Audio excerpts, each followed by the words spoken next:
Hello dear student, welcome back Lakshya academy Prayagraj. तो कैसे हैं आप लोग? ठीक हो? चलो ठीक तो हो ही, लेकिन कुछ प्रेशर भी पड़ रहा होगा आप लोगों को। हैं बोर्ड एग्जाम क्या है, नज़दीक आ जा रहा है और आप लोगों की जो है दिल धड़क रहा होगा। ठीक है, तो क्या करिए, दिल को ना धड़काइए। जैसा कि हमने कल इंट्रोडक्शन क्लास में बताया था आप लोगों को कि यहाँ पे एकदम अच्छे तरीके से, बेहतरीन तरीके से आप लोगों की तैयारी करवाई जाएगी और 90% का टारगेट है, सॉरी, ठीक है, 90% का टारगेट है प्लस लाने का। ठीक, तो आप लोग क्या करिए, चैनल को सब्सक्राइब कर लीजिए। ठीक, आप लोगों को यहाँ पे बिल्कुल अच्छे तरीके से तैयारी कराई जाएगी। चलिए, और हाँ, इंट्रोडक्शन क्लास जो ना देखा वो जाके देख लीजिए, उसमें नियम कानून सब कुछ बताया गया है। कोई भी डिपार्टमेंट या कोई भी नया कार्य करने जाओगे तो उसके बारे में आप लोगों को पता होना चाहिए। ठीक है, इसलिए आप लोग इंट्रोडक्शन क्लास ले लीजिए।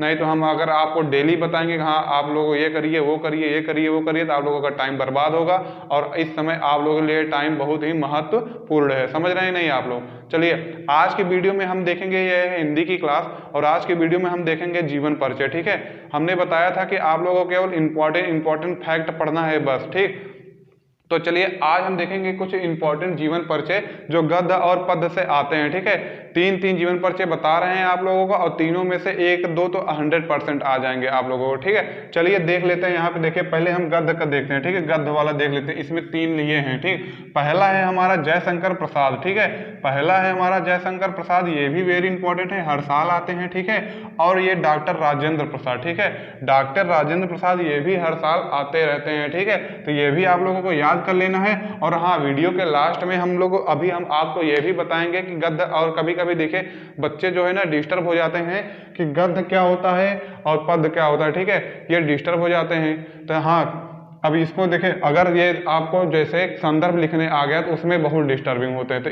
इसका भी अभी हम सलूशन बता देंगे आप लोगों को। ठीक है, और हम वीडियो के लास्ट में देखेंगे कि जीवन परिचय कैसे याद करें, ये भी देखेंगे। ठीक है, तो वीडियो को एक तरफ से देखिए और कहीं भी स्किप, लास्ट में डायरेक्ट मत भाग जाइएगा कि वही देखे कैसे याद किया जाता है। ठीक है, तो वो भी बताएंगे कैसे याद करते हैं और कैसे लिखते हैं, ये भी बताएंगे। ठीक, तो और अच्छे मार्क्स भी ला सकते हैं अगर जैसे हम लिखेंगे। ठीक, सब लिखने का तरीका जानेंगे। चलिए, और तीसरा हमारा है रामचंद्र शुक्ल। ठीक है, रामचंद्र शुक्ल, इनका भी बहुत आता है, इनको भी बहुत पूछा जाता है, हर बार पूछे जाते हैं। ठीक है, अच्छा, ये हो गया हमारा, क्या है, ये हमारा हो गया गद्य का। ठीक है, अब देखते हैं पद्य में कौन से आ सकते हैं। ठीक है, इसमें भी हमने तीन ठो लिया है। देखिए, पहला हो गया हमारा सूरदास। ठीक है, पहला हो गया हमारा सूरदास और दूसरा हो गया हमारा तुलसीदास। ठीक है, तुलसीदास। अब हम आपको यहाँ पे बता दें, पहले तो आपका जो है सूरदास में ही आपका 100% फंस जाएगा। ठीक है, सूरदास आप लोगों के लिए जो है वेरी इंपॉर्टेंट है, ये आप लोग जरूर याद कर लीजिएगा, सूरदास। और दूसरे नंबर पे आता है महादेवी वर्मा। ठीक है, दूसरे नंबर पे महादेवी वर्मा को रेटिंग मिलती है। फिर उसके बाद आप लोग तुलसीदास को थोड़ा अगर समय हो तो उसको भी याद कर लीजिएगा, अगर और अच्छे से देख लीजिएगा। ठीक है, तीन तो आपको याद करना ही करना है, और हो सके तो सुमित्रानंद पंत का भी याद कर लीजिएगा। ठीक है, हो सके तो। हाँ, वैसे तो आप लोगों को जो है सूरदास और महादेवी वर्मा में ही आप लोग निपट लोगे। ठीक है, तो चलिए, अब इतना आप लोगों को पता होगा कि नहीं? आप लोग देखिए, एक बार हम साइड हो जाते हैं, स्क्रीनशॉट मान लीजिए या फिर आपने कॉपी में उतार लीजिए कौन कौन सा याद करना है। ठीक है, देखिए, पहला हो गया जयशंकर प्रसाद, ये गद्य में हो गया। फिर राजेंद्र प्रसाद, आचार्य रामचंद्र शुक्ल हो गए, यहाँ पे सूरदास हो गए, और आपके तुलसीदास हो गए, महादेवी वर्मा। ठीक, समझ में आया?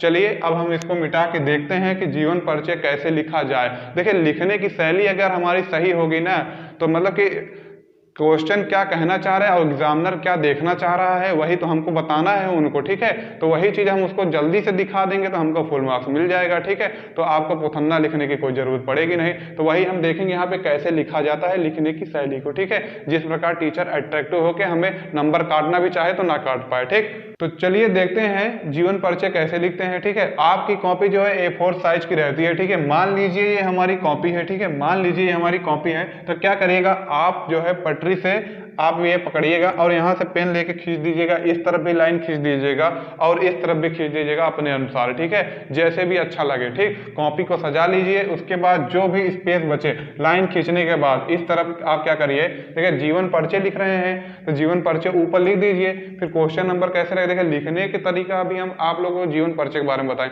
फिर पूरी कॉपी कैसे लिखी जा रही है हम ये एक अलग से वीडियो लेके आएंगे, उसमें आपको बताएंगे कि कॉपी कैसे लिखें। मान लीजिए कोई क्वेश्चन है, क्वेश्चन नंबर का तीसरा, ये सब ऐसे है। अभी हम इसमें नहीं बताएंगे, वीडियो ज़्यादा लंबा हो जा रहा है आप लोगों के लिए, ठीक है। तो चलिए देख लेते हैं हम यहाँ पे जीवन परिचय लिख रहे हैं, यहाँ पे जीवन परिचय लिख दीजिए, ठीक है। अब यहाँ पे क्या करिए, किसका जीवन परिचय लिख रहे हैं यहाँ पे आप लिख दीजिए, ठीक। अब यहाँ पे लिखने के बाद एक आप क्या करिए, बॉक्स बनाइए, ठीक है, बॉक्स बनाइए। देखिए आप केवल इस समय जीवन परिचय देख लीजिए, उसके बाद हम पूरी कॉपी लिखने का तरीका बता देंगे, ठीक है। अब देखिए बॉक्स लिखेंगे, यहाँ पे बनाएंगे, बॉक्स में हम क्या लिखेंगे, पहले उसका नाम लिख सकते हैं, ठीक है। नाम लिखें या ना लिखें ये भी आपके ऊपर है, लेकिन क्या क्या इंपॉर्टेंट है वो भी हम बता दें। देखिए नाम तो ऑलरेडी यहाँ पे लिखा है, अगर आपका मन है तो नाम लिख सकते हैं, ठीक है। तो नाम लिख दीजिए, ठीक है, नाम लिख दीजिए जिसका लिख रहे हैं, ठीक, नाम, ठीक है। उसके बाद क्या करते हैं, उसका जन्म लिखेंगे, ठीक है। क्या लिखेंगे भाई, जन्म लिखेंगे, दिख रहे नहीं, नाम लिखेंगे, फिर जन्म लिखेंगे, फिर क्या करेंगे, जन्म स्थान लिखेंगे, ठीक है, जन्म स्थान लिखेंगे, जन्म स्थान, ठीक, जन्म स्थान यहाँ पे हो गया। अब क्या करेंगे, देखिए जन्म स्थान हो गया, फिर देखिए किसी के पति पिता, ठीक है, पत्नी, देखिए पति पिता हो गया, देखिए माता पिता, माता भी होते हैं पिता भी होते हैं, ठीक है। माता पिता का अगर साक्ष्य नहीं मिलता किसी लेखक या कवि में, तो यहाँ पे कभी पत्नी हो जाती हैं, तो यहाँ पे देखिए कुछ भी हो सकता है, पति पिता पत्नी, ठीक है। तो वो लिख दीजिए जिसका साक्ष्य, यानी जिसका जीवन परिचय आप याद कर रहे हो, ठीक है। मान लीजिए उसके पति पिता का जो है नहीं है तो उसको पत्नी लिख देंगे, ठीक है। तो यहाँ पे जो है कॉमन रहेगा, ठीक है, यहाँ पे पार्टिकुलर नहीं रहेगा कि हाँ हम मान लीजिए पिता लिख दें और पिता कहीं उसके आप लोग जीवन परिचय याद कर रहे हो उसमें पिता है ही नहीं है, तो क्या लिखेंगे यहाँ पे, क्या छोड़ देंगे लाइन, नहीं, तो वहाँ पे अगर पत्नी है तो यहाँ पे पत्नी लिख देंगे, ठीक, ये लिखेंगे, ठीक। अब देखिए अब यहाँ पे क्या है, मृत्यु लिखेंगे, ठीक है, मृत्यु कब हुआ था ये लिखेंगे हम, ठीक है, मृत्यु लिखेंगे, मृत्यु लिखेंगे। अच्छा मृत्यु कब हुआ था, मृत्यु लिखने के बाद मान लीजिए 1889 में हुआ था, ठीक है, 1889 में हुआ था। तो आप लोग क्या करिए 1889 लिखिए, उसके बाद स्थान एक ब्रैकेट में लिख दीजिए, ठीक है, स्थान एक ब्रैकेट में लिख दीजिए, हो जाएगा आपका। या तो फिर आपका मृत्यु स्थान जो है फिर से लिखना पड़ेगा, ठीक, समझ रहे हैं नहीं आप लोग। तब क्या करें, नाम जन्म और जन्म स्थान, पिता, फिर मृत्यु स्थान, ठीक। अब कुछ जगह बचेगा नीचे तो यहाँ पे भी रचना लिख सकते हैं, ठीक है, जो रचना उसका होगा, ठीक है, रचना। देखिए चलिए बॉक्स को और बड़ा कर लो थोड़ा सा, यहाँ पे लिख लीजिए रचना, ठीक, समझ रहे हैं, जो जो मतलब उन्होंने रचनाएं की हो, ठीक है, उसको लिख दीजिए। अच्छा देखिए अब यहाँ पे लिखने के बाद ये जो जगह बचेगा ये वाला पार्ट, जैसे ये हमारी तो कॉपी हो गई थी, इस तरफ हमने लाइन खींच दिया था, ठीक है, इस तरफ भी खींच दिया था।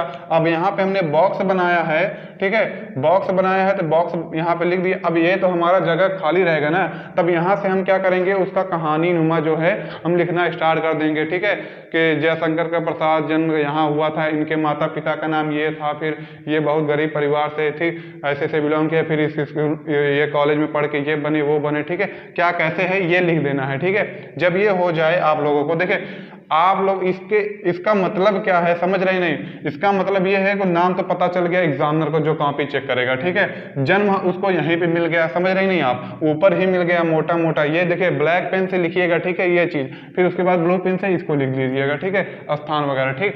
तो देखिए जब उसको एग्जामिनर को मोटा मोटा चीज जो इंपॉर्टेंट फैक्ट है जब उसको यहीं पे मिल जा रहा है, तो ये जो आप कहानी लिखेंगे तो उसमें आप उसको देखेगा नहीं, मतलब कि उसमें ध्यान लगाएगा नहीं, समझ जाएगा कि बच्चा हाँ पढ़ा लिखा है, ठीक है, समझ जाएगा। तो यहाँ पे देखिए जन्म भी उसको पता चलेगा, स्थान भी पिता, वही तो उसको देखना है, तो इतना ज्यादा चेक करना नहीं पड़ेगा, उसको मेहनत भी नहीं करनी पड़ेगी, तो क्या कर लेगा, आपको फुल मार्क्स दे के खाली हो जाएगा, वही तो उसको देखना था।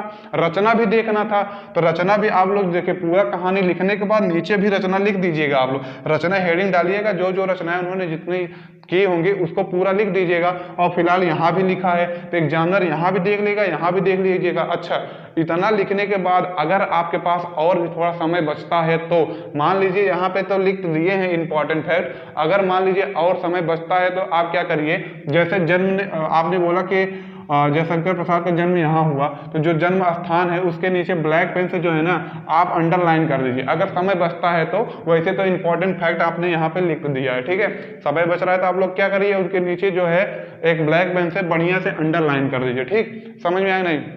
ऐसे ही आप लिखेंगे तो आप लोगों को 100% फुल मार्क्स मिल जाएगा। वो कैसे?